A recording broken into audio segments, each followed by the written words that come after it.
예, 오늘은 열 번째 시간입니다. 지난주에 이어서 하나님의 동역자들 두 번째 시간 하도록 하겠습니다.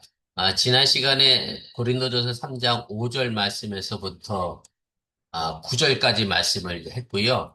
오늘은 이어서 그 10절부터 15절까지 말씀을 함께 공부하고 나누도록 그렇게 하겠습니다. 그래서 오늘 본문 말씀만 제가 읽어 드릴 테니까 함께 보시면 좋겠습니다. 10절부터 읽을게요. 내게 주신 하나님의 은혜를 따라 내가 지혜로운 건축자와 같이 터를 닦아두매 다른 이가 그 이유에 세우나 그러나 각각 어떻게 그 이유에 세울까를 조심할지니라.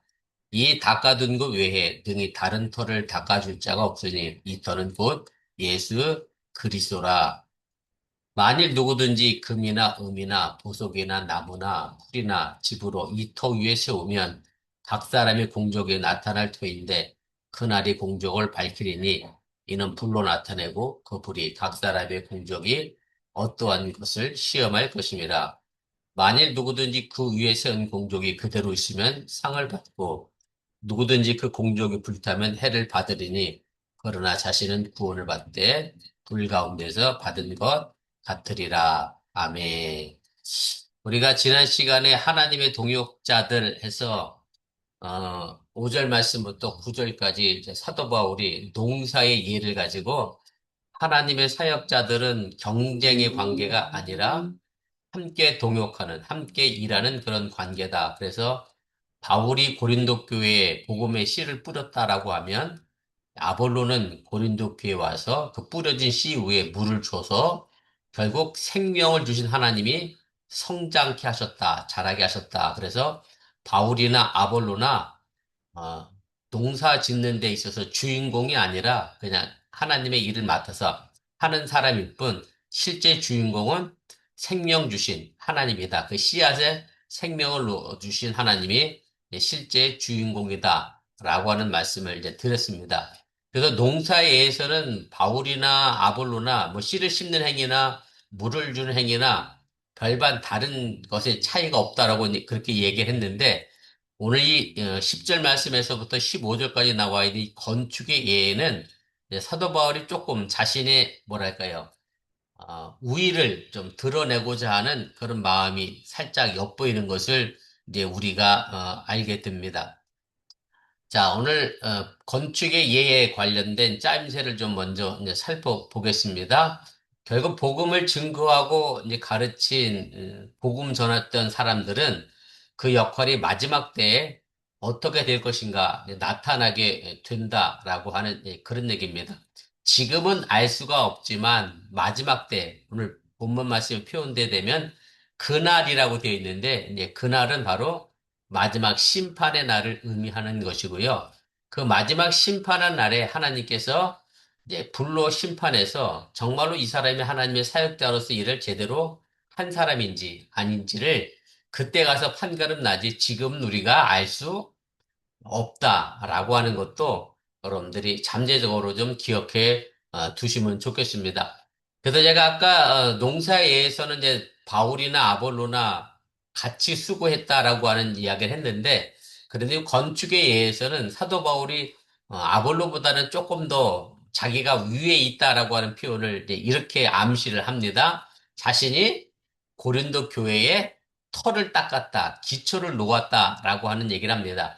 자신이 이미 이제 기초를 놓았고, 그리고 그 기초 놓은 위에 다른 사역자들이 집을 세우는 역할을 했다라고 하는 얘기고, 그래서 이제 사도 바울은 이미 예수님의 터 위에 기초를 놓았고, 이제 완료했고, 그리고 그 이후에 이제 사역자들은 계속해서 그 집을 지어가는 과정 중에 있는 그런 현재의 상황을 이제 사도 바울이 이야기를 이제 하게 됩니다. 그래서 오늘 사도 바울이 말하고 있는 것은 자신이 모든 어떤 사역자들보다도 고린도 교회 처음으로 터를 닦아둔 그런 창시자이기 때문에 자신의 우월성을 이제 은연중에 이제 시사를 하게 되고요. 그래서 사도 바울이 그 터는 어디 무슨 터냐면 바로 아무 터가 아니라 그리스도라고 하는 터 위에 기초를 세웠음을 이야기를 하게 됩니다. 뭐 제가 나중에도 말씀드리겠습니다만은 사실 교회는 그리스도라고 하는 터 위에 세워지지 않으면 그건 교회라고 말할 수가 없다라고 하는 것을 여러분들이 분명하게 기억을 하시기를 바라고요. 그리고 그 기초 위에 세워진 그 터 위에 세워진 것에 지금 많은 사역자들이 조심스럽게 건물을 올려가고 있는 그런 상황임을 여러분들이 이해하시면 되겠습니다. 그래서 결국 교회 사역자들은 어떻게 되느냐? 교회를 잘 지었는지 마지막 날에 이제 판단받게 될 것이라고 하는 얘기고, 사실은 교회 사역자들뿐만 아니라 신앙생활하고 있는 성도들도 마찬가지입니다. 마지막 때에 하나님께서 그 성도에게 칭찬할 것인지 아니면 벌을 내리실 것인지 그때 가야 우리가 그 마지막 때의 결과를 알게 된다라고 하는 사실을 기억하면서, 그래서 지금도 우리는 두렵고 떨리는 마음으로 우리의 신앙생활을 완성해 나가야 함을 여러분들이 잊지 마시기를 바랍니다. 그래서 건축에 있어서 가장 중요한 것은 뭐냐면 바로 건물을 짓는 터가 필요하죠. 터가 필요합니다. 터가 있어야 건물을 세울 수가 있습니다. 제가 이 버지니아 이사 와서 우리 열방사랑교회가 내년에 이사를 해야 하는 그런 상황이라 이렇게 다니다 보면 터가 많더라고요. 그래서 저기 땅 하나 샀으면 컨테이너로 하나 갖다 놓고 교회 세우면 참 좋겠다. 터가 없으니까 이 건물을 세우기가 어렵잖아요. 그래서 어쨌든 건물이 가장 중요한 것은 이제 터라고 하는 얘기고, 그래서 사도 바울이 말하고 있는 터는 뭐냐면 교회 사역자들이 아니라 바로 예수 그리스도가 터라고 하는 것을 분명하게 밝히고 있다라고 하는 얘기입니다. 그래서 교회를 다른 터 위에 공동체를 세울 수 없다는 것이 아니라, 쉽게 말하면 다른 터 위에 세워진 공동체는 교회라고 말할 수 없다라고 하는 얘기고요. 교회를 무너뜨리고 위협하는 가장 근본적이고 결정적인 잘못은 뭐냐면 교회를 십자가에 달리신 그리스도의 터 위에 세우지 않는 것이 교회를 가장 위험하게 만들고 무너뜨리기 쉽게 만드는 것임을 여러분들이 꼭 기억하시기를 바랍니다. 그래서 바울은 고린도 교회를 세운 이제 첫 번째 사역자로서 자신이 예수 그리스도의 기초를 놓았고, 그리고 이어서 이제 다른 사역자들이 그 위에 이제 건축을 해 나가게 된다라고 하는 얘기입니다. 그러면서 이제 건축 자재에 관하여 오늘 사도 바울이 6가지 재료를 이야기를 하게 됩니다. 제일 먼저 나오는 이제 값비싼 재질이 나오죠. 금, 은, 보석을 이야기하게 되는데, 뭐 값비싸다라고 하는 그런 개념에 여러분들이 초점을 맞추시기보다 금은 보석은 결국 불에 타지 않는다. 여기에 중요한 겁니다. 교회를 금은보석으로 치장하라고 하는 말이 결코 아니라 우리들의 신앙생활의 삶의 모습이 마지막 불의 심판 때 타서 없어질 신앙이어서는 안 된다라고 하는 얘기지, 금은보석을 교회를 세우라고 하는 말의 의미는 결코 아니고요. 그 다음에 나오는 이제 건축 자재가 나무, 풀, 짚이 등장하게 되는데, 물론 값싸기도 하면서 동시에 이것들은 불에 없어질 재료라고 하는 그 차이가 있습니다. 그래서 마지막 불의 심판 때에 내 신앙의 삶의 모습이 타서 없어지느냐, 타지 않고 그대로 보존되느냐, 그것이 바로 우리의 성적표가 되어진다라고 하는 것을 여러분들이 기억하시면 되겠습니다. 그래서 오늘 이 두 번째 단락에서 바울이 말하고 있는 예는 이미 설명드렸던 것처럼 건축에 관련된 그런 예이고요.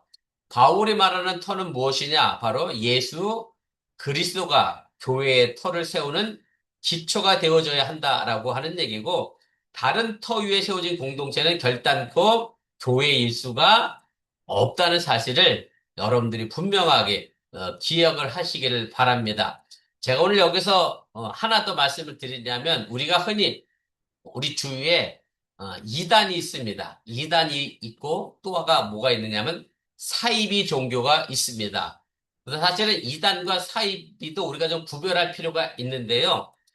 이단은 한문으로 보면 끝이 다를 딴자를 씁니다. 쉽게 말하면 시작은 같았는데 끝이 달라지는 걸 의미해요.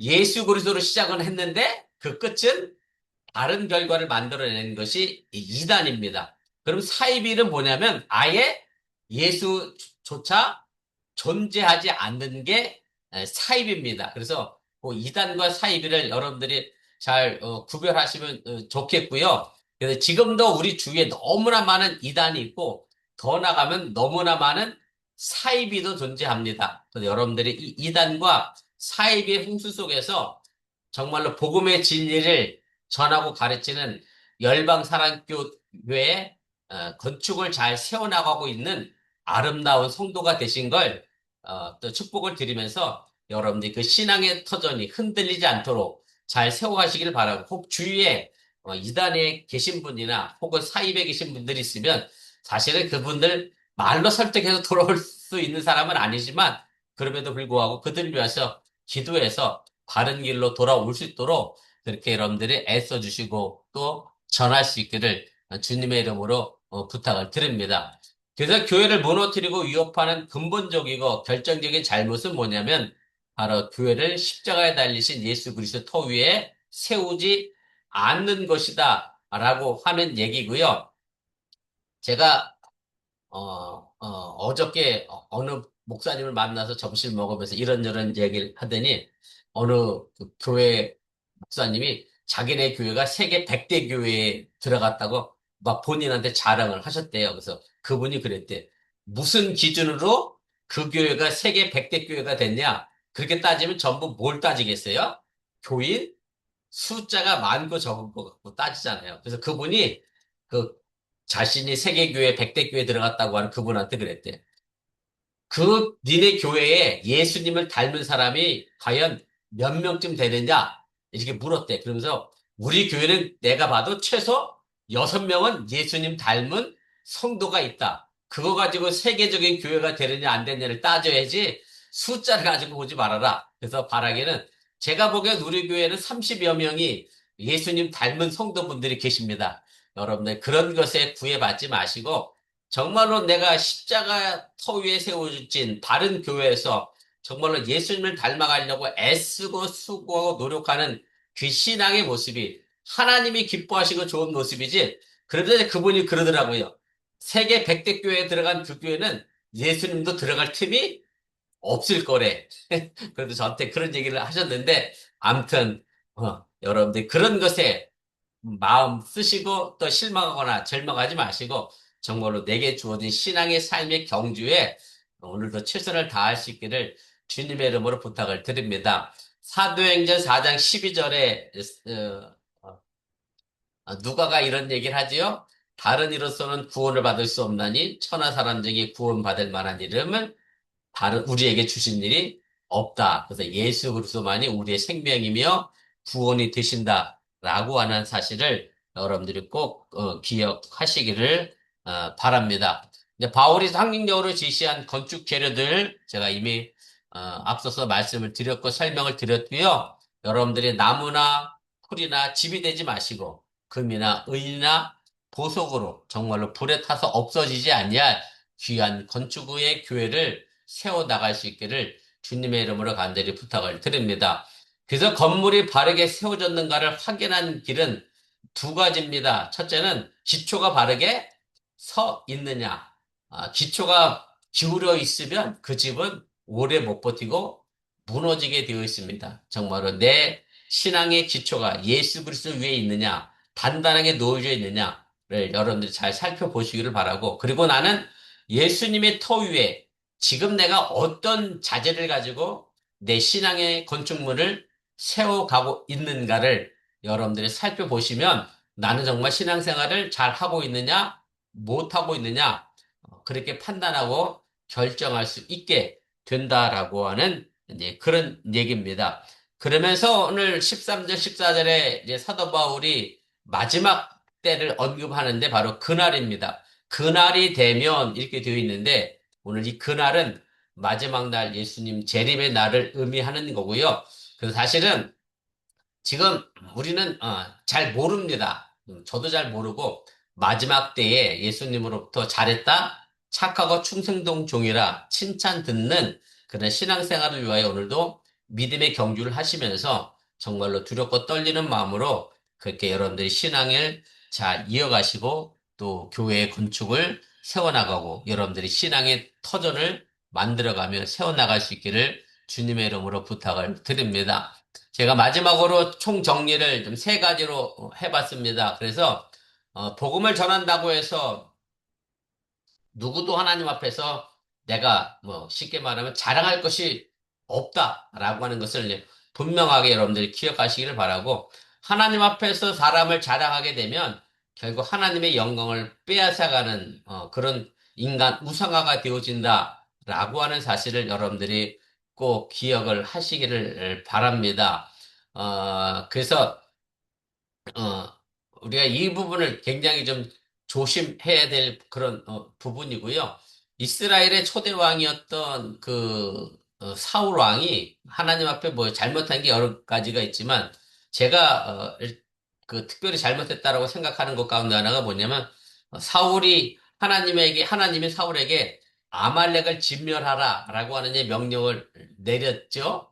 이제 그리고 나서 이제 전쟁터를 나갔습니다. 그리고 예, 하나님의 명령대로 아말렉을 다 진멸했는데 물론 좋은 거 다 갖고 오느라고 살찐소 뭐 이런 건 다 자기가 챙기고 약한 것들만 다 진멸해서 이제 하나님 말씀에 이제 순종하지 못한 것도 잘못이었는데 거기 보면 또 하나 이런 잘못이 있어요.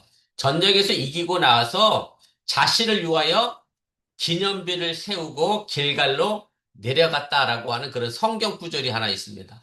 하나님의 명령에 의하여 시작한 전쟁이었고 하나님이 승리하게 하셨는데 사울왕은 하나님을 영광을 돌린 게 아니라 자신을 위하여 기념비를 세우는 실수를 했습니다. 다시 말하면 하나님의 영광을 자신이 가로챈 거죠. 그래서 우리가 이런 부분 신앙생활 하면서 굉장히 해야 한다라는 사실을 여러분들이 꼭 기억하시기를 바라고 바울의 복음 증거의 목표는 오직 한 가지 하나님의 교회를 세우는 것에 있었다라고 하는 것을 기억하시면서 우리 열방사랑교회도 사람이 우선되는 그런 교회가 아니라 정말로 하나님께 영광을 돌리는 그런 교회가 되어질 수 있기를 또 성도가 되어질 수 있기를 주님의 이름으로 부탁을 드립니다. 두 번째로 복음 선포자의 역할이라고 하는 것은 하나님의 일을 온전히 드러내는 것이고요. 물론 복음을 전하는 사람의 수고와 노력이 귀한 건 분명 사실입니다. 복음 전하는 사람의 노력과 수고가 뭐 아무것도 아니다, 가치가 없다, 결코 그런 건 아니고요.